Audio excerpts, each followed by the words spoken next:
Bonjour et bienvenue pour cette nouvelle émission de l'heure de l'UMGCCP, l'Union des métiers du génie climatique, de la couverture et de la plomberie. Nous sommes ensemble ce matin pour tout vous dire sur MaPrimeAdapt, le nouveau dispositif entré en vigueur le 1er janvier dernier pour permettre au plus grand nombre de personnes âgées de rester vivre chez eux.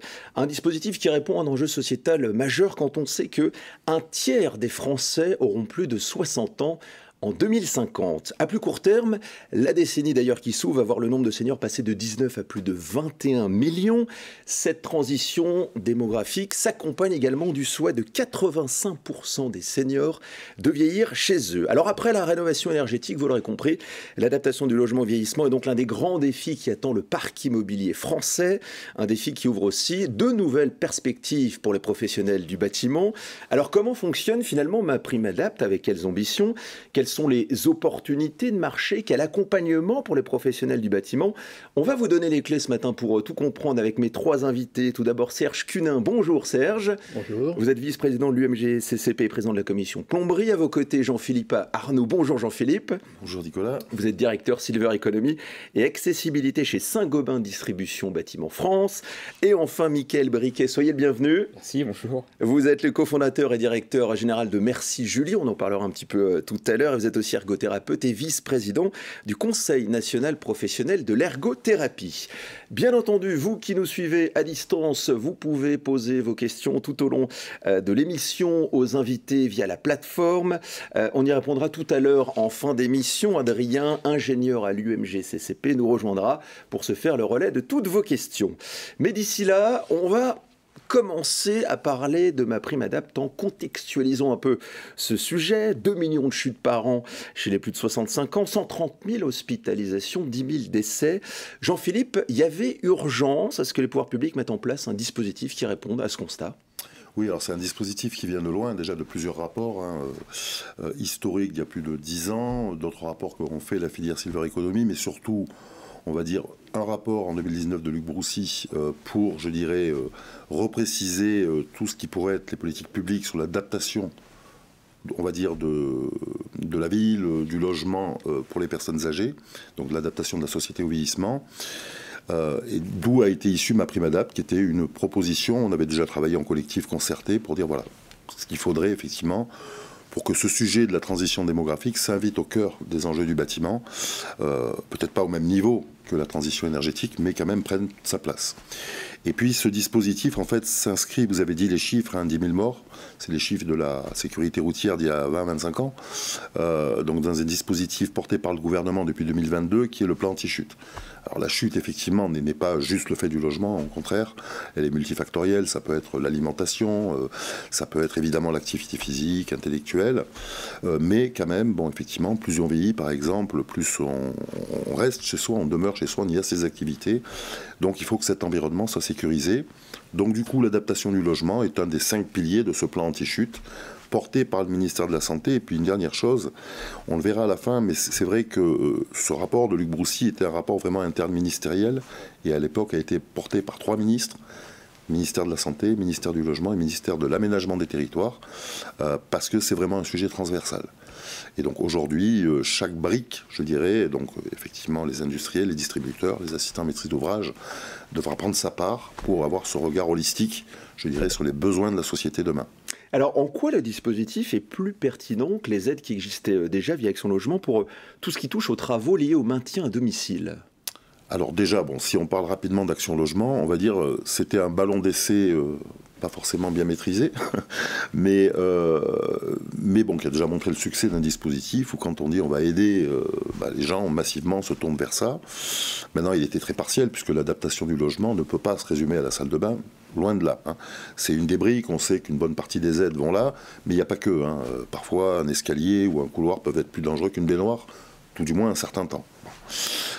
Non, ce que ce dispositif apporte, c'est que majoritairement les aides jusqu'à aujourd'hui étaient fléchées vers plutôt des personnes handicapées, et ça c'est normal, donc, et notamment handicapés moteurs surtout, donc on parle de 650 000 personnes, et très curatives. En fait, on allait aider des gens plutôt en perte d'autonomie déjà, avérée, d'où un âge moyen des travaux de 80-84 ans. L'ouverture de MaPrimeAdapt, alors Action Logement l'avait déjà fait, à ouvrir des droits aux 70 ans et plus sans condition de perte d'autonomie, mais effectivement l'idée c'est de s'adresser à un public plus jeune. Juste avant, regardez la nouvelle pub qui est en cours de diffusion. Un public plus jeune pour justement anticiper les travaux et passer d'une culture du soin, du curatif en France, parce que c'est vraiment très clair, à une politique beaucoup plus de prévention. Moi, je dis souvent, la prévention, c'est comme la sécurité dans le bâtiment. C'est la mère des batailles. Aujourd'hui, voilà. Donc, effectivement, c'est pas juste le dispositif financier qui va faire que ces 30% de Français vont anticiper les travaux, mais ça y contribuera. Mais c'est surtout d'en parler différemment et de le mettre beaucoup plus sur la place publique. Vous voulez massivement vieillir chez vous, sachez adapter votre environnement et vous êtes entouré par des professionnels pour le faire. Donc c'est vraiment, pour moi, ce que je retiens de ce dispositif MaPrimeAdapt', c'est une première marche ou un premier camp sur l'Everest, on va dire, du bâtiment, pour dire, voilà, c'est juste de la sécurité à domicile. Finalement, c'est ni plus ni moins que de la sécurité domestique, mais ça s'anticipe avec des professionnels. C'est vraiment le message que je voudrais faire passer, ne pas succomber aux pubs qu'on voit dans les boîtes aux lettres ou à la télé ou n'importe où, parce qu'aujourd'hui, effectivement, dans le dispositif MaPrimeAdapt', qui a été conçu, il y a eu beaucoup de groupes de travail avec la DHUP, avec les organismes professionnels, avec les ergothérapeutes, avec les industriels et les distributeurs. Mais vraiment, l'idée, c'est de dire, voilà, on lance un dispositif, on souhaite l'encadrer et surtout pour accompagner des usagers, j'aime pas dire fragiles, mais pas forcément à l'aise avec Internet, pas forcément à l'aise avec plein de choses. Donc on est là pour les rassurer. Nous, sur distributeurs, sur la qualité des matériaux, évidemment, les entreprises sur la qualité de la mise en œuvre, leur présence avant, pendant et après les travaux pour assurer, et évidemment les ergothérapeutes et assistants à maîtrise d'ouvrage, finalement pour les sécuriser dans le parcours, et on le verra après aussi, les aider, je dirais, à accepter ce geste de travaux. On sait que tout au long de sa vie, les travaux, personne n'aime vraiment. Alors des fois on est contraint, une chaudière qui lâche, on n'a pas le choix, mais et plus on vieillit et moins on a cette capacité à accepter. Donc là l'idée vraiment c'est de rassurer au maximum, seuls des professionnels peuvent le faire. Et on va en reparler un peu plus en détail. Donc il y a cette volonté de prévention, de simplification. MaPrimeAdapt' est donc entrée en vigueur depuis le 1er janvier pour donc financer les travaux d'adaptation du logement avec un objectif d'adapter 680 000 logements dans les 10 prochaines années. Serge, concrètement, à qui s'adresse précisément MaPrimeAdapt'? Alors, MaPrimeAdapt' s'adresse aux plus de 70 ans et aux 60 à 69 ans pour les gens qui possèdent une attestation de GIR, avec un handicap de 1 à 6. MaPrimeAdapt' finance jusqu'à 50% des travaux pour des revenus modestes, suivant des grilles Île-de-France ou régions qui sont établies par l'ANA, et 70% pour les ménages à revenus très modestes. C'est dédié aux occupants, propriétaires occupants ou locataires du parc privé. Quels sont finalement les principaux travaux d'intérieur et d'extérieur qui sont couverts par MaPrimeAdapt'? Qu'est-ce qui est dedans? Alors, les travaux d'intérieur, donc on a bien sûr les monte-escaliers et ascenseurs. On a la salle de bain, avec, on va trouver dans le parc existant beaucoup de baignoires, donc qui pourront être remplacées par une douche accès handicapé, une douche extra plat.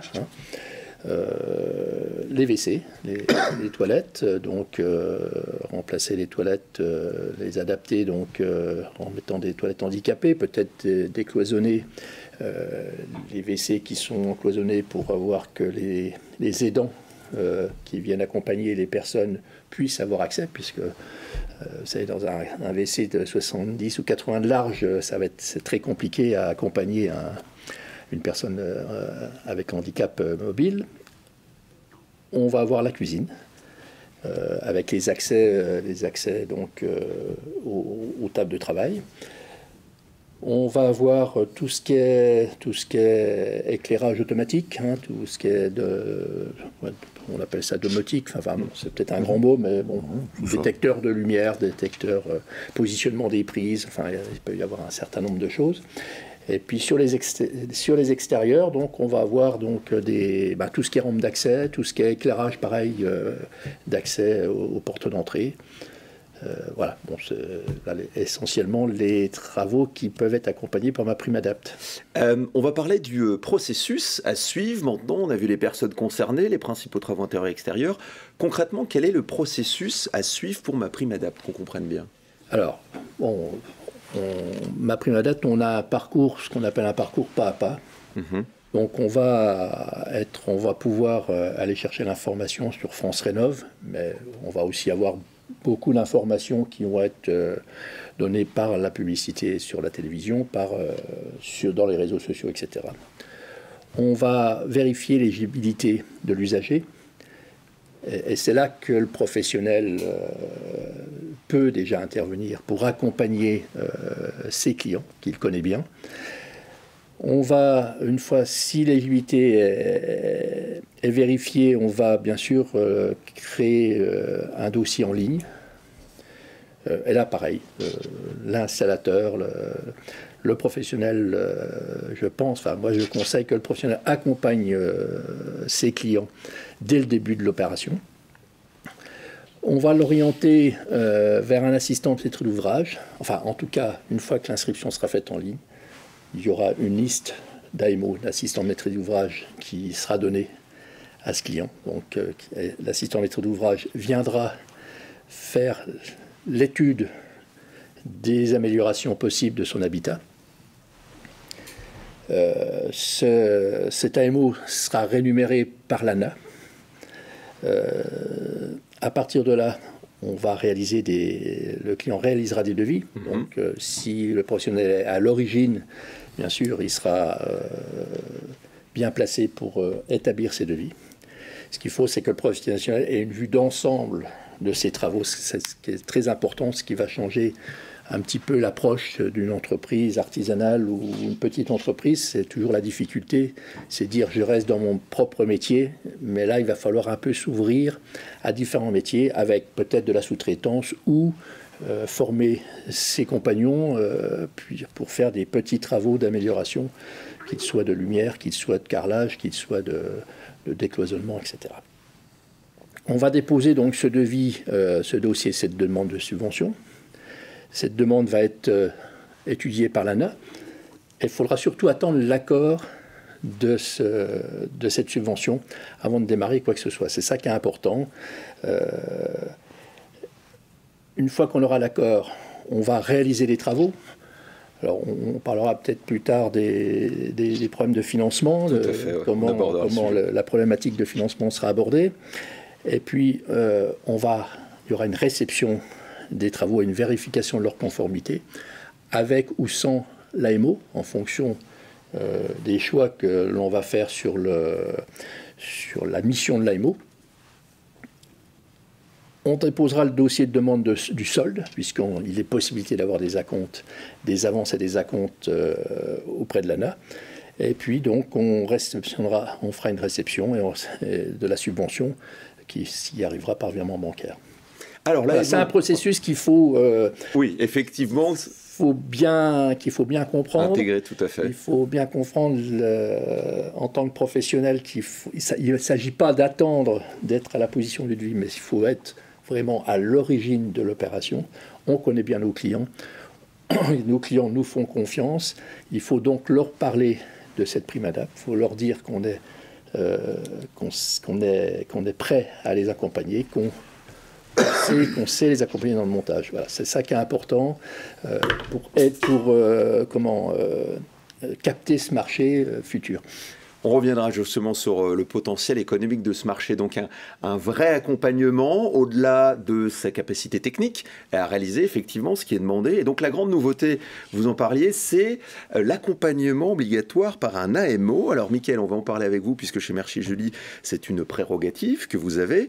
Avant de nous dire justement quel va être le rôle de l'AMO chez le particulier, comment il faut le voir, peut-être en quelques mots, je vous laisse nous présenter Merci Julie. Merci Julie, donc c'est une entreprise de l'économie sociale et solidaire que nous avons créée il y a maintenant 7 ans, justement pour répondre à ces problématiques d'aménagement du domicile sous plusieurs angles, donc les travaux d'adaptation de l'habitat, mais aussi la mise en place des aides techniques. Il faut aussi qu'on en parle dans ce cadre-là, et tout ce qui est aussi aide technologique, domotique, que l'on essaie aussi de démocratiser au quotidien. Et on a vraiment voulu accompagner la personne dans le temps. Jusque-là, effectivement, il y avait des structures qui sont toujours là, hein, qui faisaient un bon travail. Mais on avait des problématiques de financement pour accompagner les personnes dans ce parcours de soins, de ce parcours de vie, parce que ces processus sont des parcours longs. Jean-Philippe parlait de prévention primaire, la personne âgée qui va bien. Puis on a aussi des personnes âgées qui rentrent dans la fragilité. Et ces personnes, il faut qu'on les accompagne sur le long cours, parce que c'est des projets qui sont complexes. On est entre le médical, le médico-social, le technique. Et pour les personnes, c'est compliqué. Vous allez chez le médecin, vous avez une ordonnance, c'est assez simple. Vous allez chez le pharmacien, il vous délivre vos médicaments. Mais quand on parle d'aide technique, quand on parle d'adaptation de l'habitat, pour certaines personnes âgées, c'est complexe. C'est un vrai parcours. Des personnes qui parfois vivent seules, qui n'ont pas toujours des aidants autour d'eux et qui viennent vers nous en disant « mais je fais comment ?» Et on a pu réaliser, nous, des études dernièrement, justement, sur la mise en application des préconisations de travaux d'aide technique. On avait travaillé à l'époque avec Malakoff Humanis, et on s'apercevait, par exemple, sur les travaux d'adaptation, qu'à peine un tiers des personnes mettaient en œuvre les préconisations à la suite d'une intervention d'un ergothérapeute, dans le cas de Bien chez moi avec la GR Carco. Et donc, on s'est dit, là, il y a un vrai sujet, en fait. Comment on accompagne ces personnes après? Parce que l'évaluation, en tant que telle, effectivement, c'est assez simple, on va au domicile des personnes, on fait une évaluation. Mais en fait, c'est le début du processus. Et c'est comment on va justement accompagner ces personnes pour faire en sorte que l'aide technique a été préconisée, elle soit bien mise en place au domicile. Donc nous, on travaille avec pas mal de départements aujourd'hui en France, puisque c'est quand même eux qui ont les politiques des seniors, pour justement démocratiser l'acquisition de ces aides techniques, faire en sorte de faire évoluer son logement. Je préfère parler d'évolution de l'habitat que d'adaptation d'ailleurs, parce que tout au long de la vie, à tout âge, on fait évoluer son logement, et je trouve assez... c'est dommage de parler à un certain âge, de dire là on va adapter. En fait, non, on continue à le faire évoluer parce que c'est normal, parce que à un certain âge, c'est normal, on est un peu moins agile, on a des problèmes de vue, c'est normal. Et donc il faut qu'on aménage une dernière fois ce logement. Donc voilà, donc cette belle structure. Aujourd'hui, on a 70 salariés, on a à peu près 60 ergothérapeutes, dans les travailleurs sociaux, des techniciens, des enseignants en APA, pour justement mieux accompagner ces personnes. Alors, si on en revient à MaPrimeAdapt', justement, concrètement, quel va être le rôle de l'AMO? Comment ça va se passer sur le terrain, dites-moi? Alors, l'AMO, c'est pas nouveau. Oui. Ce qui est nouveau, c'est l'obligation. L'AMO, ça doit être un tiers de confiance. Ça doit être le tiers de confiance vis-à-vis de la personne âgée. Peut-être pour préciser, ce sont les propriétaires occupants ou les locataires du parc privé. Dans le cadre de MaPrimeAdapt', puisque les locataires du parc social n'ont pas droit à MaPrimeAdapt'. Oui, je fais déjà mon rôle d'AMO. Je donne l'information, mais c'est important de le dire parce qu'on reçoit déjà des appels de personnes qui disent ouais, je suis locataire du parc. Non, vous n'y avez pas droit, donc on va réorienter vers un bailleur. L'AMO, c'est aussi ça, c'est réorienter la personne. Donc c'est le tiers de confiance aussi avec l'artisan. Voilà, c'est aussi de donner la bonne information à l'artisan, parce que tous les artisans n'ont pas non plus le même niveau d'information, entre les gros qui sont bien organisés, et puis le petit artisan qui, lui, n'a pas forcément toutes les informations. L'AMO, c'est celui qui va s'occuper de toute la partie administrative, conseil, qui oriente vers les bonnes structures, qui va aussi orienter les personnes qui ont des petits revenus et qui vont avoir besoin de compléments de financement. Parce que MaPrimeAdapt', vous l'avez bien dit, 50%, voire 70%, et aussi pour les adultes en situation de handicap avec la prestation de compensation du handicap, puisque c'est cumulable. Mais il peut y avoir des personnes qui disent « mais moi, les 3 000 € qui me restent à charge, je fais comment ?» Donc c'est aussi l'AMO qui va aller orienter vers des caisses de retraite complémentaires, par exemple, vers le CCAS de la commune, vers le département, puisqu'il y a encore des départements qui financent. Donc c'est cet AMO-là qui va faire tout ce travail. Une fois qu'il a évalué cette première partie, c'est lui qui va aller au domicile aussi de la personne, faire une évaluation. Alors on parle de diagnostic autonomie logement. Alors moi ça me gêne un petit peu en tant qu'ergothérapeute, je préfère parler de l'habitant dans son habitat et en fait évaluer les besoins de l'habitant avec ses aidants, avec sa famille, avec les professionnels qui interviennent aussi au domicile et voir un petit peu l'adéquation entre ses besoins ses incapacités, ses capacités, ses activités au quotidien. Et effectivement, il vit dans ce logement qui doit être le plus adapté possible pour continuer à vivre de façon autonome, indépendante, sécurisée. Alors on parle souvent du plan anti-chute, de la prévention des chutes, mais ce qui est important, parce que là aussi on est tout de suite dans la stigmatisation de la personne âgée. En fait, ce qu'il faut bien avoir en tête, c'est ce qui est important pour nous, c'est le maintien de l'activité. En fait, une personne âgée, elle peut chuter parce qu'elle aura fait une activité. Et de toujours opposer l'activité à la chute, c'est un problème. Moi, je préfère une personne qui chute parce qu'elle a voulu faire quelque chose qu'une personne qui ne chute pas mais qui reste immobile sur son fauteuil. Cette personne-là, elle va moins bien vieillir que l'autre. On a des personnes qui se remettent bien d'une chute et d'une fracture parce que justement, elles étaient mobiles avant. Il faut aussi en avoir conscience. Donc, c'est aussi ça l'aménagement d'un domicile, c'est favoriser les accès extérieurs, favoriser la mobilité à l'intérieur de son logement pour rester en bonne santé. Vous êtes ergothérapeute et quel est l'intérêt finalement de faire intervenir un ergothérapeute en plus de l'AMO et de l'entreprise ? L'ergothérapeute, c'est celui qui va justement évaluer les besoins de la personne dans sa globalité, qui va prendre en compte le besoin de la personne évidemment en premier lieu, mais aussi de ses aidants, des professionnels qui interviennent à domicile. Là encore, alors la personne qui va bien, comme on voit sur les publicités de MaPrimeAdapt, elle n'a pas d'aidant, elle n'a pas d'aide à domicile, cette personne. Par contre, on a aussi les personnes qui en ont, et ce lieu de vie, ça devient aussi un lieu de travail. L'auxiliaire de vie qui intervient, l'aide-soignante qui intervient au quotidien, elle, c'est son lieu de travail. Comment on fait aussi pour sécuriser ce lieu de travail ? L'artisan, le plombier, quand il intervient, lui, c'est pas quelque chose qu'il a forcément en tête, hein. Il voit la personne, il dit voilà, on remplace la baignoire par une douche, il connaît certaines normes et donc il va travailler sur la norme. Nous, on va travailler sur l'usage, on va travailler sur l'ergonomie. Qui utilise cette salle de bain ? Est-ce que c'est madame ? Est-ce que c'est l'époux ? C'est les petits-enfants qui viennent ? C'est l'auxiliaire de vie, voilà. Donc on va travailler sur cette façon globale et c'est aussi voir tout le reste.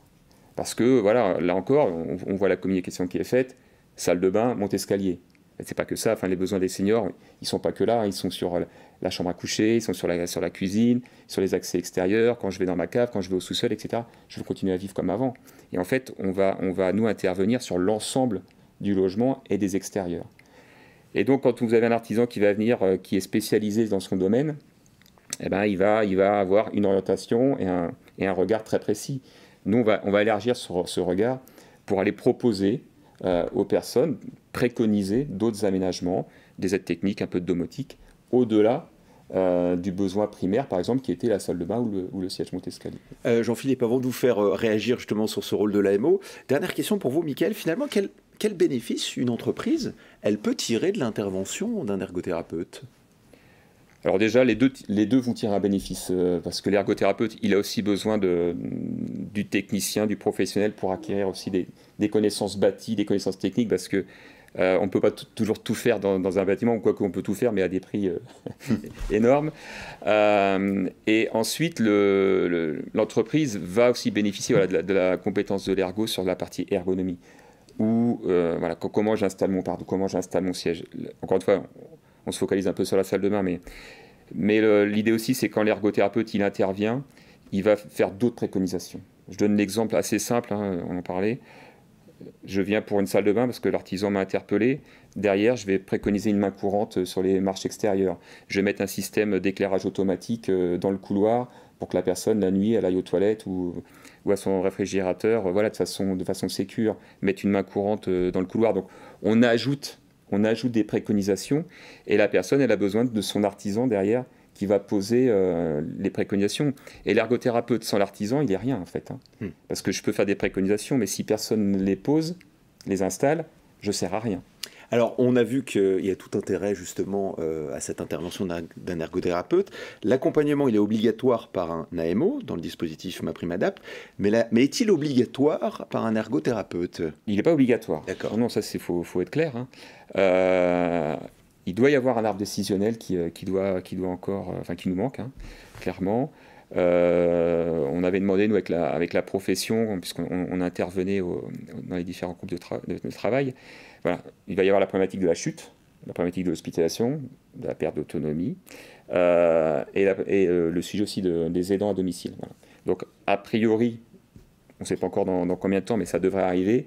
L'AMO devra vérifier si la personne répond à tel ou tel critère, et en fonction de ses réponses, sera orientée vers l'intervention d'un ergothérapeute.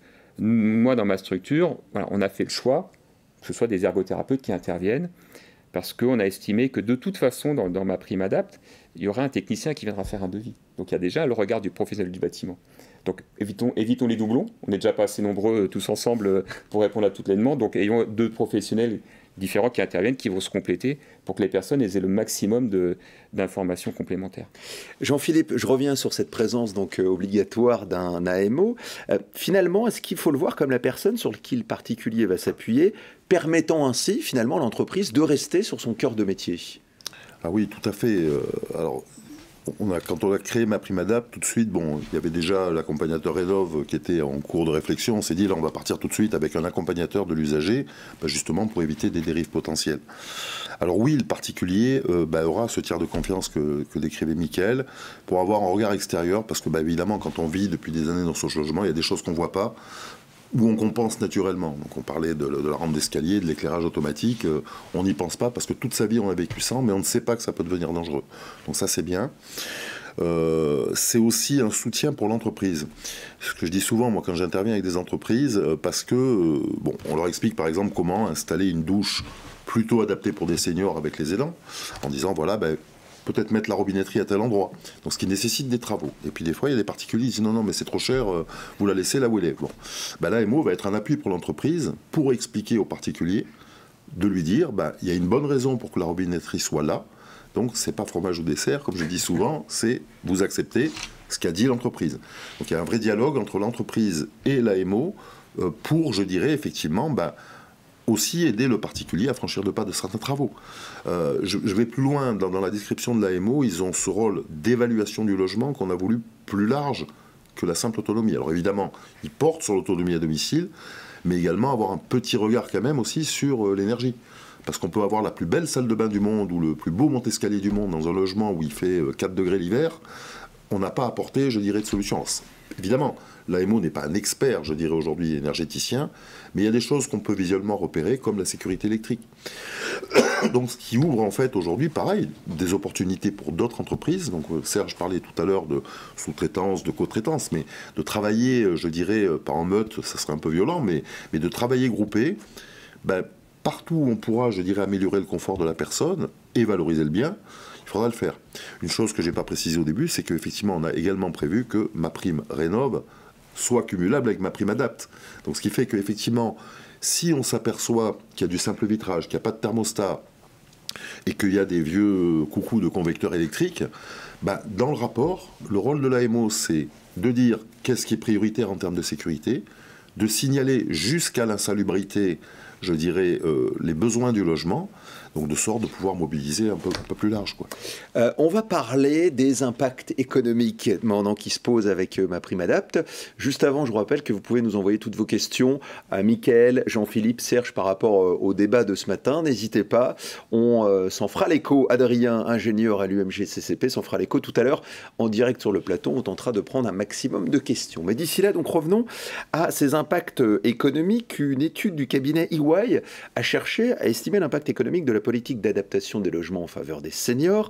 Et il a été estimé que 2,3 millions de logements devaient être adaptés dans la décennie à venir, avec un marché de l'adaptation des logements au vieillissement estimé à hauteur de 1,9 milliard d'euros annuels dès 2027. Le potentiel est donc énorme. J'imagine que dans un contexte compliqué pour le bâtiment, Serge, c'est un peu une bouffée d'air frais, non ? Ça peut être une bouffée d'air frais. Ça peut être une bouffée d'air frais. Il suffit de s'en emparer. C'est vrai que la PrimeAdapt, la cible, c'est 680 000 logements. Donc c'est sûr que cette étude de 2,3 millions logements à rénover, il est là, le sujet est là. Donc MaPrimeAdapt, avec la communication qu'il va y avoir de fait, qui cible les revenus modestes et très modestes, devrait être une vraie courroie d'entraînement ou une vraie motivation pour des seniors, je dirais, à des revenus plus aisés, mais qui pourraient emboîter le pas à ces rénovations. Donc Donc la communication de l'entreprise et du réseau de professionnels qu'on est, bien sûr, on cible les 680 000 logements, mais l'idée, c'est quand même d'ouvrir le panel. Et cette communication va être entendue par tout le monde. Donc rénover son logement, même quand on a des revenus supérieurs au plafond, c'est sûr que c'est une vraie courroie d'entraînement. Alors, une courroie d'entraînement, mais vous, en tant que président de la commission plomberie à l'UMGCCP, finalement, quel est votre regard sur la posture commerciale que les installateurs plombiers, qui nous regardent par exemple ce matin, doivent adopter pour se saisir de ce nouveau marché? Tout à l'heure, vous commenciez à l'évoquer en disant il faut penser un peu plus global, il faut penser accompagnement. Voilà, comment il faut se saisir de ce marché? Déjà, il faut saisir cette communication de PrimeAdapt et l'amener à sa propre entreprise. Dans toutes nos entreprises, on a des fichiers clients. On a beaucoup d'entreprises qui sont là depuis très longtemps, donc des fichiers clients, avec souvent une population de clientèle qui est plutôt plus de 50 ans, beaucoup. Donc, on a des prospects dans nos fichiers. Il faut aller chercher ces prospects-là. Il faut communiquer avec ces prospects-là. Il faut être à l'origine de MaPrimeAdapt, je le disais tout à l'heure, ça c'est important, l'accompagnement de nos clients. Autrement, on se fera manger le marché par des organisations, je dirais...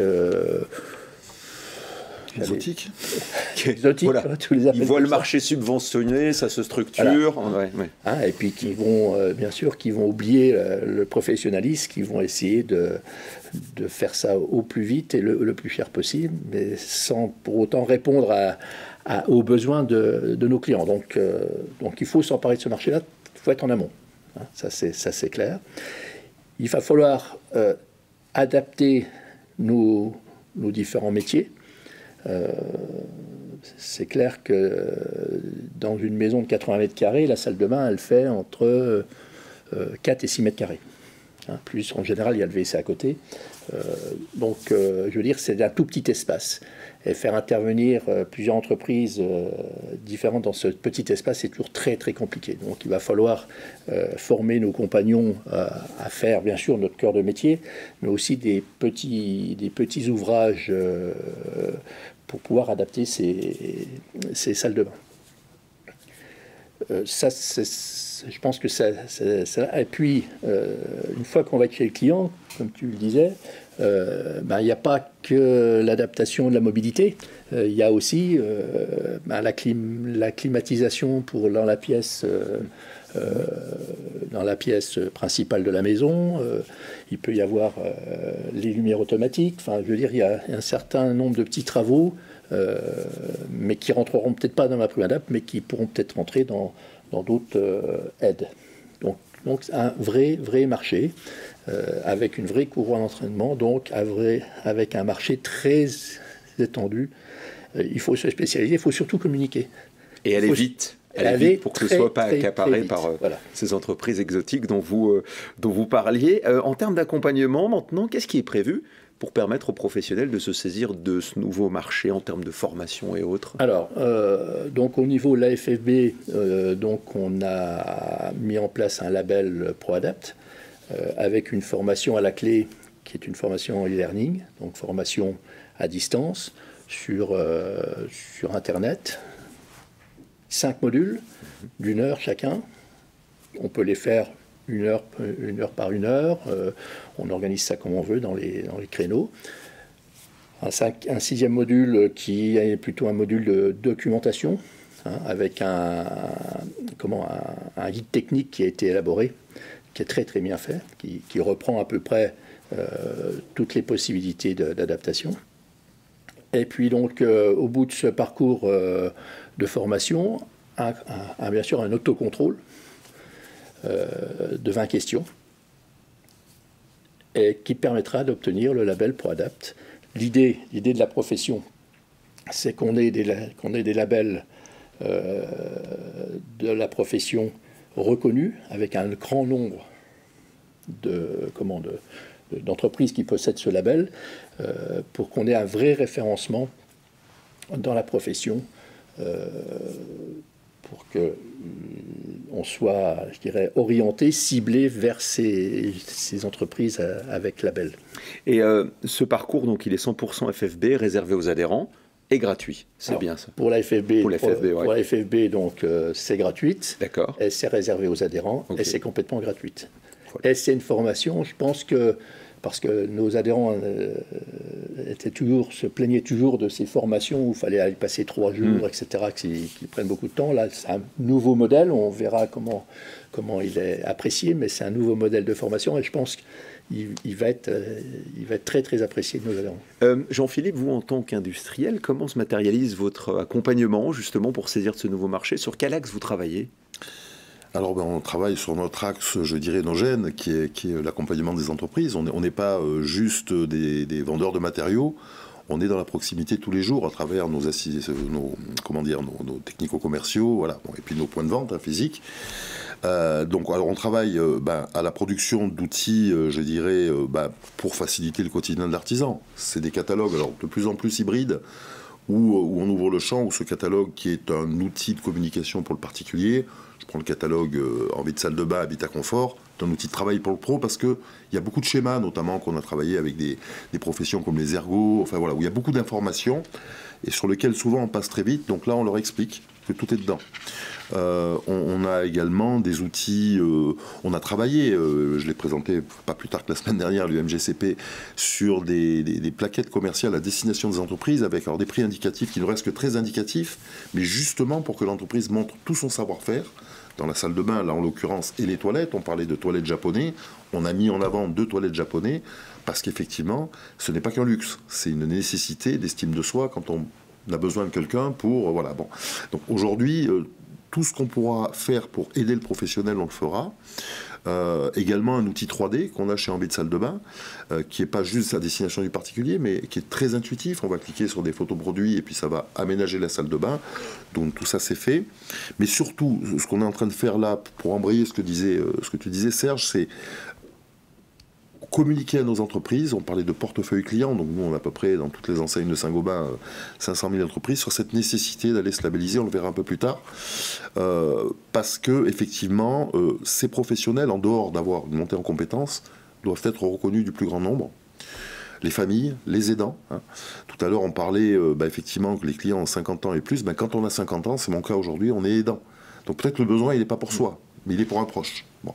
Donc du coup aujourd'hui, c'est énormément d'animation sur nos réseaux, à notre initiative, mais toujours en groupe, avec la présence systématique d'un AMO. Donc beaucoup merci Julie, une des dernières c'était dans l'Aube, effectivement avec Amalien, et puis la CAPEB, la FFB quand c'est possible, je dirais qu'on montre ce front commun sur ce sujet pour éviter, alors j'ai dit exotique tout à l'heure, j'avais déposé le nom de géronto-délinquant.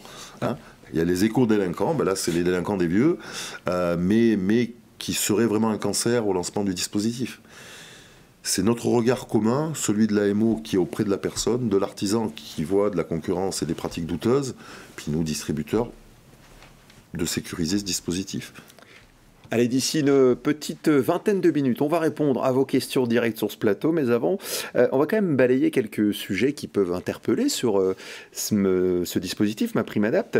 Serge, que dites-vous aux professionnels qui nous suivent ce matin et qui pourraient s'inquiéter du suivi des versements de primes par l'ANA, qui est déjà submergé par la rénovation énergétique, et on l'a vu tout à l'heure, vous l'avez expliqué, dans le processus pas à pas. Comment on peut les rassurer? Alors, donc nous, au niveau de l'UMGCP, on a rencontré notre président Pascal Housset, a rencontré l'ANA. On a évoqué avec l'ANA ce sujet qui est un vrai sujet, hein, qu'on voit le nombre de dossiers qu'il va falloir traiter. Donc l'ANA est aujourd'hui se prépare à cette charge supplémentaire de travail.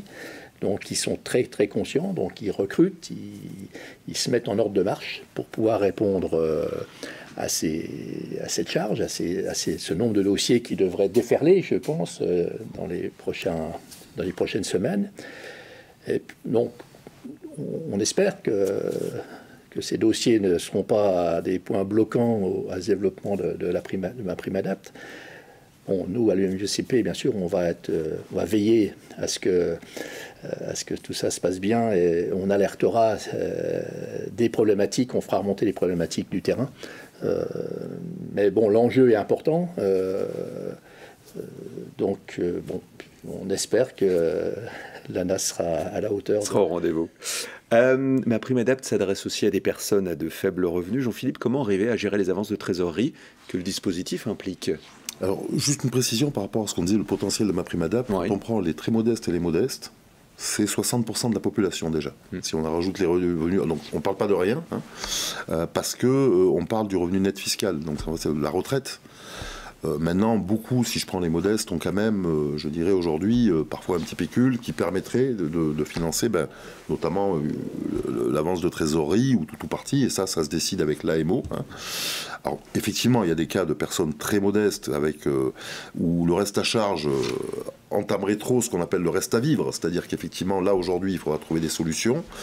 Et donc c'est là où interviennent, effectivement, comme disait Mickaël, des collectivités. Je vais en citer une parce que je l'accompagne pas mal et qui est exemplaire.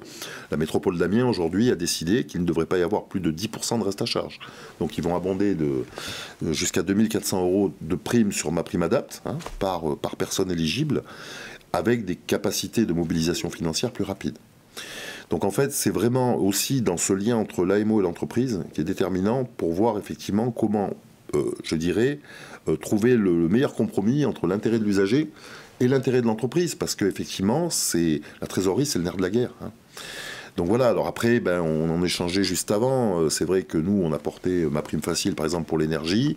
On est en réflexion sur, voilà, on va voir comment ça se comporte, pour effectivement apporter cette réponse aux entreprises. Qui ont déjà des encours chez nous, hein, donc ça fait un petit peu le tampon. Après, l'entreprise qui va vraiment s'investir, comme je dis, c'est toujours le premier dossier qui fait mal. Les autres, après, il y a un roulement qui va se faire. Et puis c'est aussi dans la sélection aussi d'AMO, je dirais, alors c'est le particulier qui va choisir, hein, mais dont c'est vraiment le métier, qui ont cette habitude et pas succomber à des assistances à maîtrise d'ouvrage aussi exotiques, là pour le coup, ou opportunistes, qui, je dirais, n'auraient pas la complète maîtrise d'acteurs comme Merci Julie, qui font ça depuis des années. Donc voilà, alors après, effectivement, nous aussi, très vigilants sur la capacité de l'ANA à payer, mais c'est pas tant l'ANA qui me fait peur que parfois certaines collectivités territoriales qui, pour amener 2-3% de la valeur globale du chantier, risquent de mettre 2 mois à répondre. Et tout autant, il faut attendre le go, effectivement, de l'ANA pour lancer les travaux, mais c'est pareil pour le conseil départemental. Le rôle de l'AMO, finalement, c'est de donner le go final. Donc il y a quand même des questions qui restent en suspens sur ce dispositif. Mickaël, d'ailleurs, comment vous voyez évoluer l'articulation AMO, entreprise, ergothérapeute dans les prochains mois ? Ça va bien se passer. C'est bien de nous le dire. On va être optimiste. Non, mais déjà, ces acteurs discutent depuis un petit moment pour bien s'organiser. C'est simple pour personne, parce qu'il nous manque aussi des éléments. Tout à l'heure, juste l'exemple de l'arbre décisionnel par rapport à l'intervention ou non d'un ergothérapeute. Il y a encore des choses assez nébuleuses, l'AMO socle, l'AMO complet, ce que vous évoquiez tout à l'heure. Rappelez aussi que ces AMO ne sont pas financés par l'ANA directement. Ça reste quand même le particulier qui doit payer l'AMO, et c'est le particulier qui sera remboursé aussi à terme. En fait, là aussi, c'est déjà avant même que la personne rentre dans le processus, elle doit déjà penser à financer son AMO. Donc ça peut aussi être un frein, mais dans le même temps, si elle n'est pas capable de le faire, il y a aussi peu de chances qu'elle soit capable de financer le reste à charge des travaux. Donc on travaille ensemble. Nous, avec les associations, on forme aussi les ergothérapeutes. Parce qu'il y a des subtilités dans le bâtiment. Il faut connaître les matériaux, il faut connaître le vocabulaire pour parler avec un compagnon. Voilà, ça c'est super important. Il faut avoir une notion des coûts. Donc les ergothérapeutes ont continué à former. On aurait voulu commencer plus tôt, mais on a eu des informations tard. Donc, par exemple, les ergothérapeutes libéraux ont mis un petit temps aussi à s'engager dans ces démarches de formation quand on n'a pas la certitude derrière du financement de l'activité. Et puis, on forme aussi des artisans qui demandent aussi à des structures comme la nôtre d'être formés justement sur ces notions d'ergonomie, d'usage, comment je m'adresse aussi à un senior. Comment je prends en compte les aidants, ok, on a parlé, mais au final, c'est quoi ? Parce qu'effectivement, on a chacun nos contraintes. Hein. Donc, c'est deux milieux qui doivent se rencontrer. L'AMO, lui, il est effectivement, lui, il est entre les deux, et on doit s'articuler. Moi, j'ai confiance, franchement, sur cette articulation-là.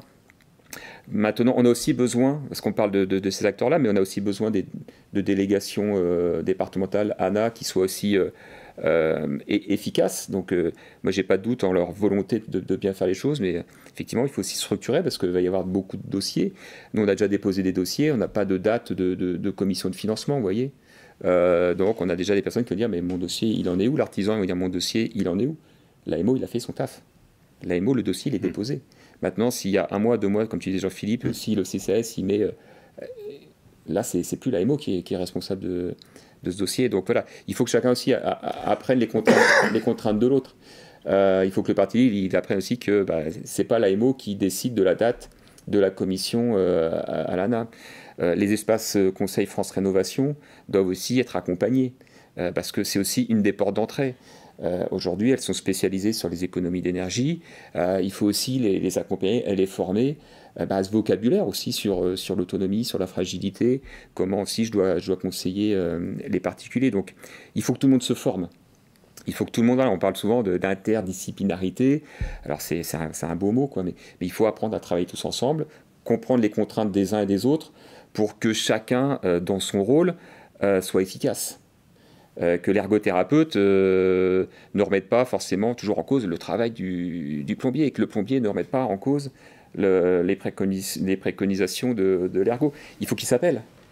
Il faut surtout je pense qu'il faut surtout qu'ils travaillent ensemble. Mais qu'ils travaillent ensemble. C'est-à-dire qu'il faut que ça soit une équipe.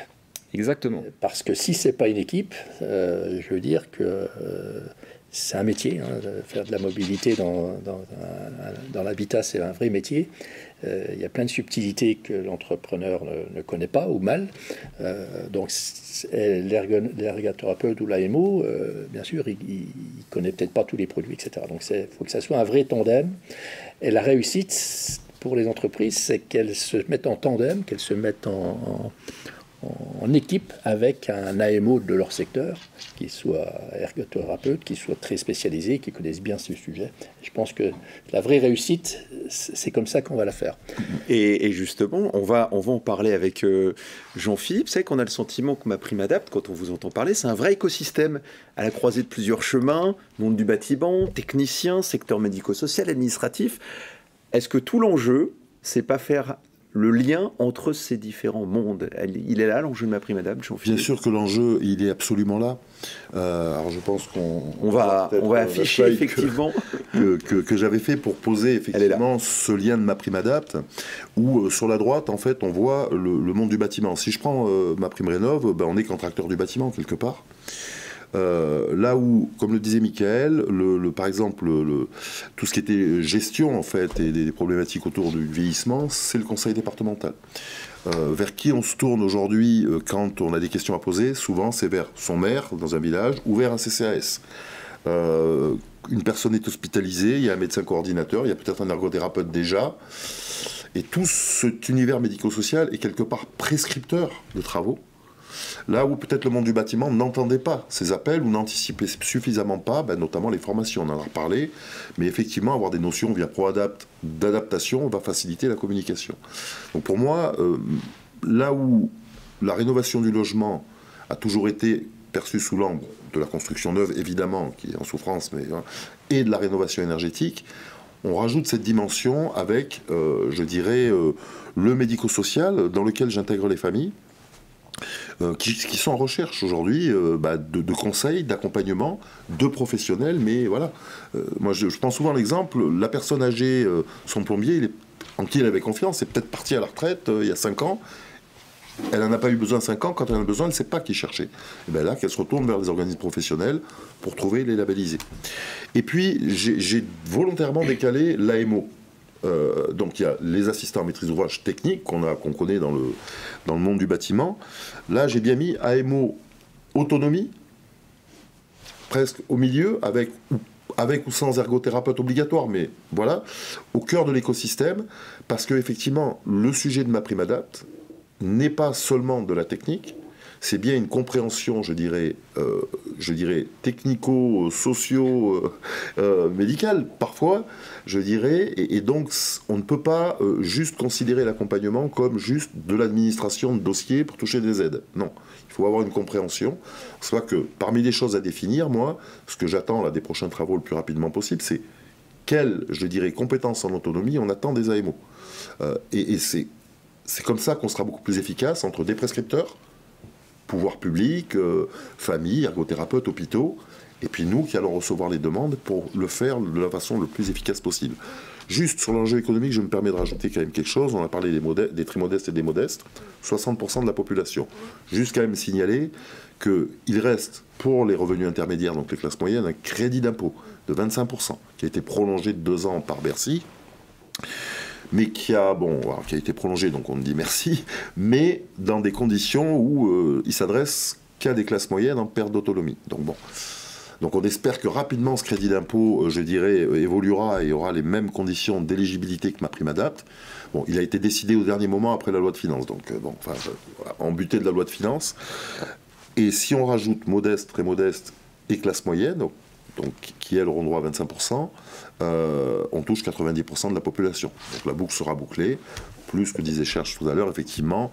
Ces messages de prévention publique, je dirais, vont toucher également des seniors qui ne seront pas éligibles, mais à qui ça va évoquer effectivement le fait que sécurité et bien-être, c'est les maîtres mots du bien meilleur chez soi. Et il est temps maintenant de répondre aux questions que vous nous avez envoyées. Ça fait à peu près 1 heure qu'on échange ensemble. Messieurs, c'est passé très vite. Et de l'autre côté, tous les internautes qui nous suivent nous ont envoyé des questions. On va essayer d'en traiter un maximum. Adrien, donc ingénieur à l'UMGCCP, est rentré en plateau. Vous allez l'entendre en voix off. Il va vous poser les questions. Première question, Adrien. Alors, on a plusieurs questions autour du délai pour l'accord de l'ANA, autour du délai du paiement de la subvention donc par l'ANA, et notamment aussi qui avance les fonds. Est-ce que c'est le particulier? Est-ce que c'est le professionnel? Alors, on va peut-être prendre question par question. La première sur les fonds. Qui avance les fonds particuliers ou professionnels? C'est le particulier, puisque c'est par lui que va transiter, alors sauf mandat administratif et financier donné par exemple à l'entreprise, mais c'est le particulier qui est censé avancer les fonds, dans tous les cas, puisque c'est lui le bénéficiaire, comme le locataire du parc privé. On peut avoir une avance, voilà, on peut demander des avances pour... c'est l'AMO qui va accompagner la personne, mais on peut demander des avances de trésorerie au niveau de l'ANA. Voilà. Par rapport au délai, aujourd'hui, désolé, mais... Je suis normand, donc j'ai fait une réponse de normand. On n'a pas les réponses parce que, pour tout vous dire, on a déjà déposé des dossiers auprès de certaines délégations ANA et le retour qu'on nous fait, c'est qu'on n'a pas la date de la prochaine commission. Voilà. Les logiciels ne sont pas forcément encore à jour. Donc tout à l'heure, j'étais optimiste, j'ai dit oui, tout va bien se passer. Je ne sais pas encore dans combien de temps, mais ça finira par bien se passer. Aujourd'hui, on est dans un temps là, de latence où on est incapable aujourd'hui, en fonction des départements. Là encore, d'un département à l'autre, ça peut changer. Hein.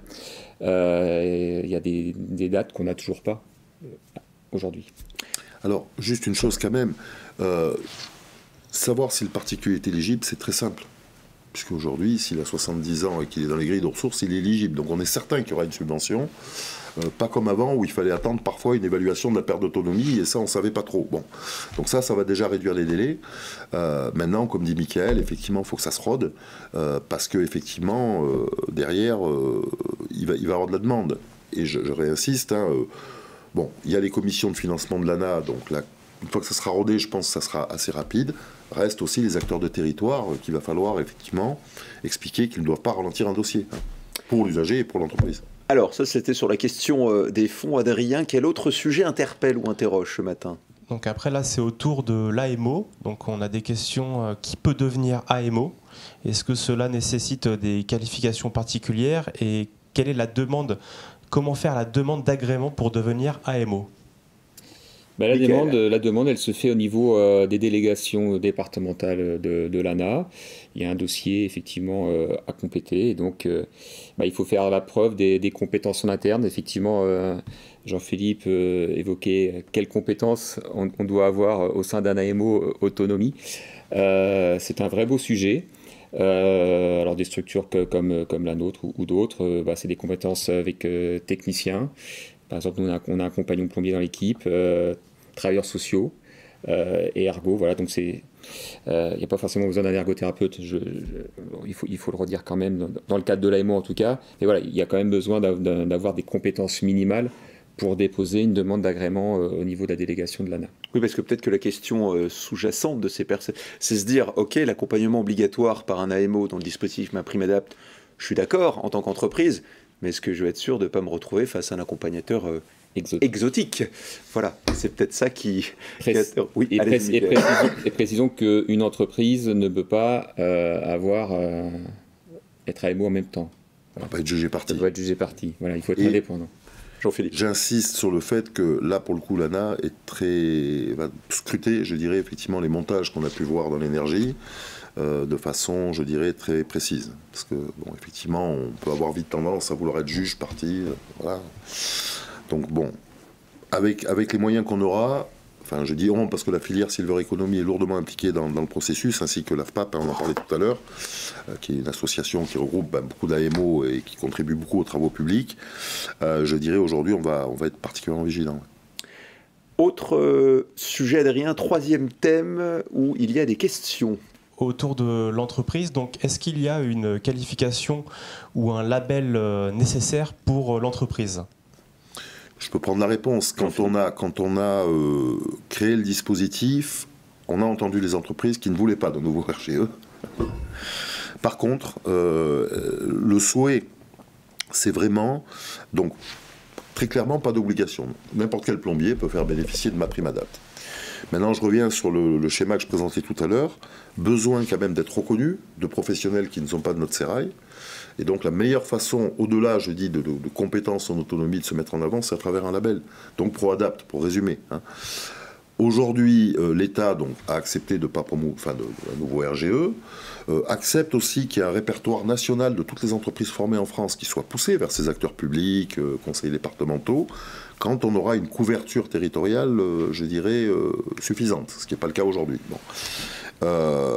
Mais ça sera un outil accélérateur, on va dire, d'affaires pour les entreprises, parce que premier labellisé, premier servi. Quand vous avez la confiance d'un conseil départemental, d'une mairie, parce que vous êtes signalé, que vous avez fait cet effort, derrière, vous l'avez pour longtemps. Donc voilà.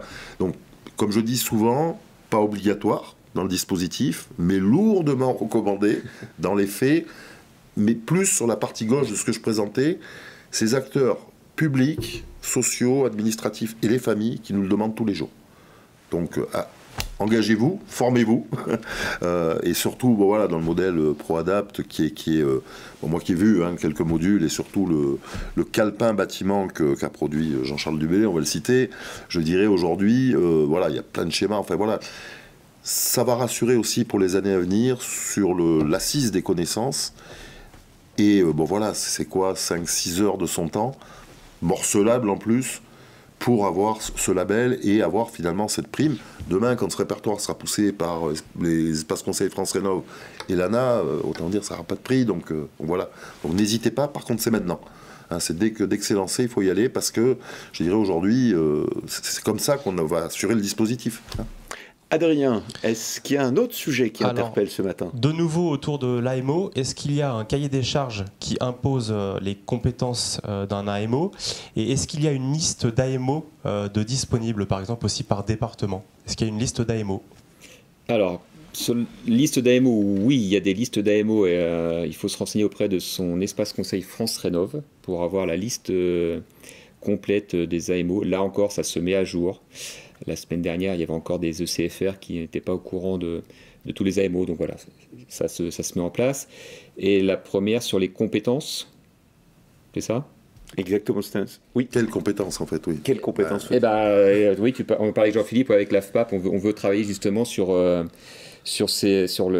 minimum de compétences qu'il faut avoir pour être un bon AMO. Redis peut-être AFPAP, ce que ça veut dire. Oui, c'est l'Association française sur l'accessibilité, enfin des professionnels de l'accessibilité et du handicap. Voilà, donc on est plusieurs AMO, notamment, c'est assez large.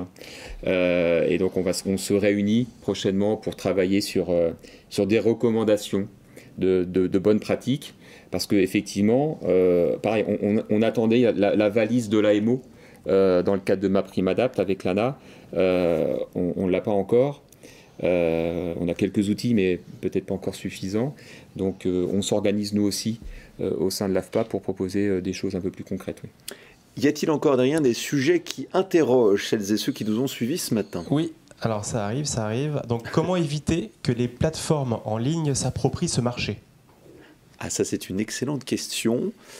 Serge, est-ce que... Allez-y. Je pense que c'est assez facile, hein. Il faut être avant eux.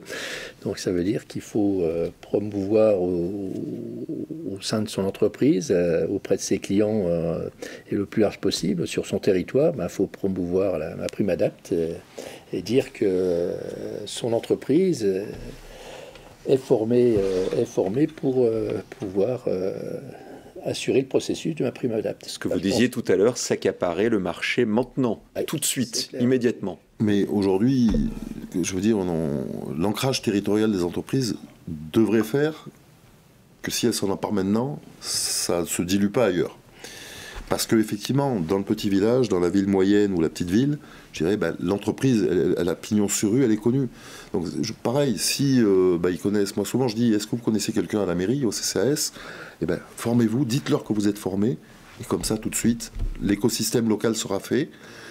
Parce que c'est pareil, alors, avec une chance, si on peut dire, c'est quand même on est face à une cible qui n'est pas forcément digitale. Donc aller sur en ligne et faire des choses, c'est un peu plus compliqué. Par contre, notre obligation à nous, c'est localement d'être réactif. C'est-à-dire de s'intéresser à ce marché pour apporter des réponses quand ils en auront besoin ou que les AMO en auront besoin. Donc voilà. Donc, là... et je pense aussi qu'il faudrait être au prix juste.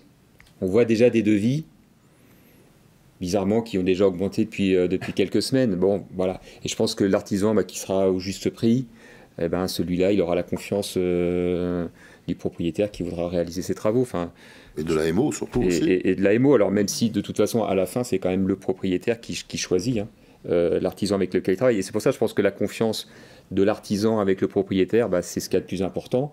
Et quand on fait un devis de qualité avec un prix, encore une fois, juste, je pense que c'est comme ça aussi qu'on gagne son client. Mais ce que j'explique souvent aussi à des entreprises, c'est de leur dire qu'aujourd'hui, toutes ces grosses structures ont énormément de coûts de communication, de coûts de commerciaux souvent, qui réinjectent dans le prix. C'est logique, c'est normal. Donc mécaniquement, par rapport au juste prix, l'entreprise, à la base, est mieux placée entre 10 et 20%, parce qu'elle n'a pas tous ses coûts. Alors nous, on en prend une partie avec les outils qu'on produit, enfin nous et nos concurrents, il n'y a pas que Saint-Gobain évidemment, mais aujourd'hui voilà, donc c'est vraiment dans cette logique-là. C'est pas le moins cher, parce que c'est pas du tout, c'est le mieux pour l'usager, donc c'est le meilleur qualité-prix-usage, moi que j'appelle ça, pour, je dirais, voilà, donc, mais voilà, pas s'enflammer, parce qu'il y a des aides, et voilà. Adrien, peut-être un nouveau sujet, on a encore un peu de temps. Comment obtenir l'agrément ProAdapt? En fait, comment obtenir le label ProAdapt? Où s'adresser? À qui s'adresser?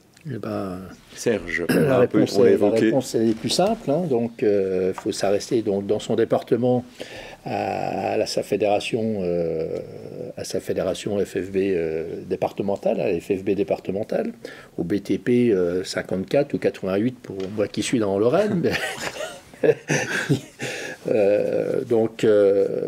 Et là, donc, ils auront un référent dans chaque territoire, dans chaque département. Il y a un référent à la FFB qui les orientera sur la formation en ligne, qui va leur expliquer, qui va leur donner les accès de la formation en ligne. Ils feront cette formation en ligne d'une façon simple, quand ils ont le temps. C'est ça qui est important, hein.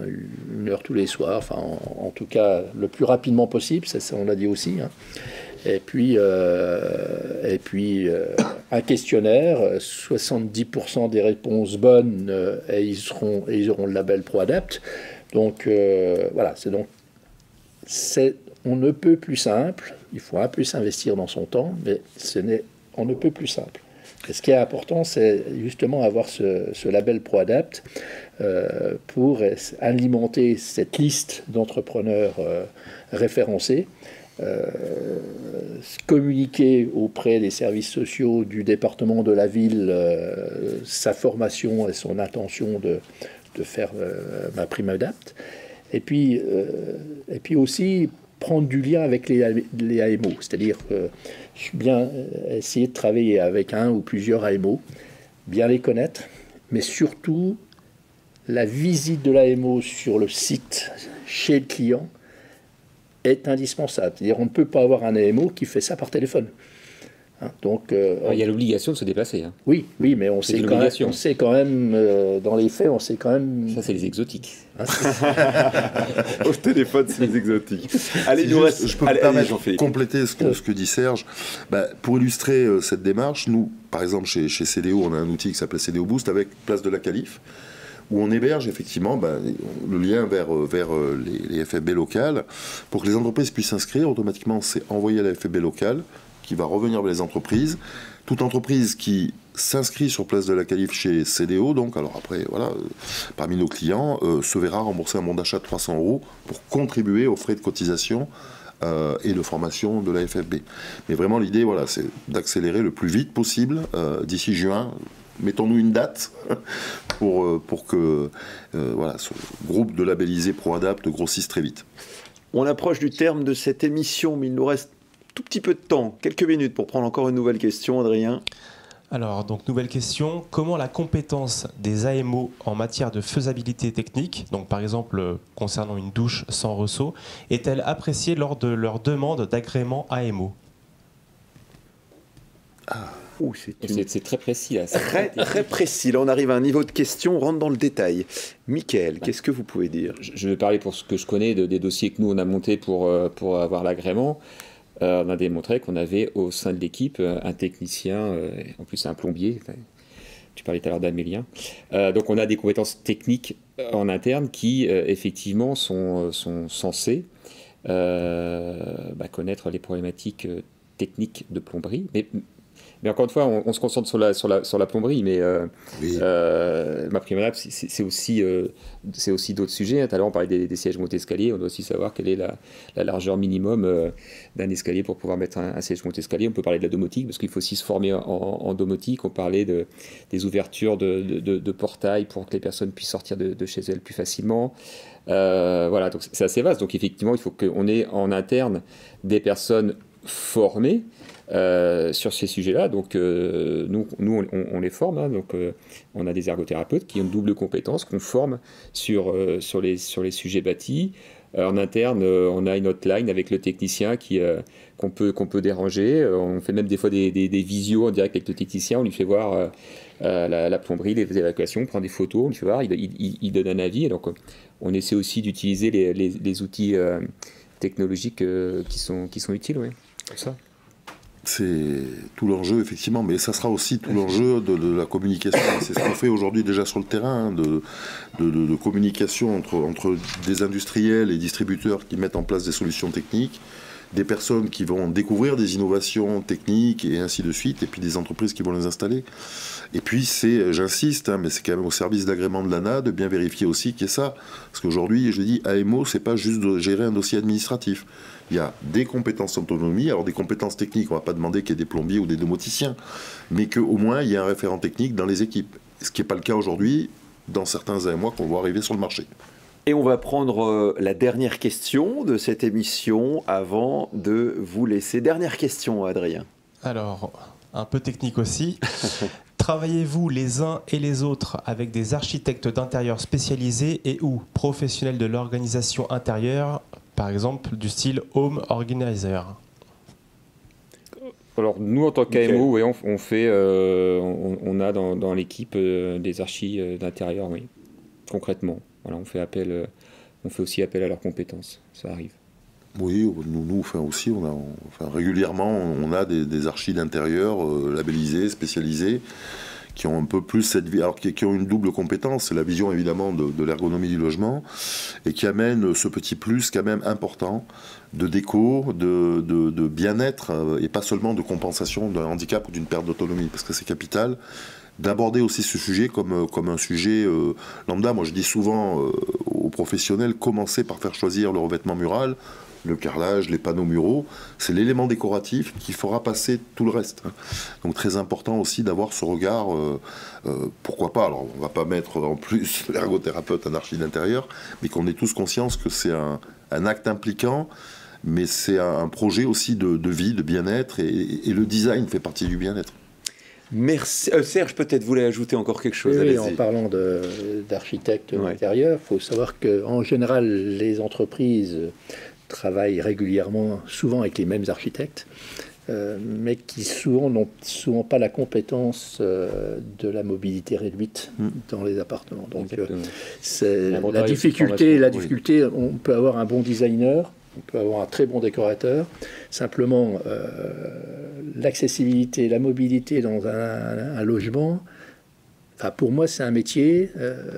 Ce qui est important dans ma prime adapte, c'est d'avoir de l'AMO qui a cette vraie compétence. Hein, et on a dit, hein, c'est pas que la salle de bain handicapée, c'est tous les aspects du travailleur, des gens de la EDMR principalement, puisque pour ne pas les citer, qui viennent travailler auprès de ces personnes-là et qu'ils ont besoin d'avoir un environnement, et on s'aperçoit que c'est très très important. Donc la connaissance de l'AMO, elle est primordiale. Le tandem AMO-entrepreneur est primordial. Je ne peux être que d'accord. Et voilà, nous resterons là-dessus. Ce sera la conclusion de cette émission. Merci beaucoup à tous les trois d'avoir été en plateau avec nous ce matin. Merci à vous aussi de nous avoir suivis pour toutes vos questions également que vous nous avez posées. On espère vraiment tous les quatre en plateau qu'on a pu vous permettre ce matin d'y voir un peu plus clair sur ma prime adapte, à la fois dans son contexte, ses enjeux, ses objectifs, les bénéfices que vous pouvez en tirer. Et vous le savez maintenant, c'est à vous de vous en saisir. Il faut être réactif. Voilà, c'est le mot pour pouvoir s'accaparer ce nouveau marché. Cette émission est à revoir, bien entendu, en replay sur la chaîne YouTube de l'Union. Et nous, on se retrouve très prochainement, je l'espère, pour une 4e émission. Passez une excellente journée, un très bon week-end après. Au revoir.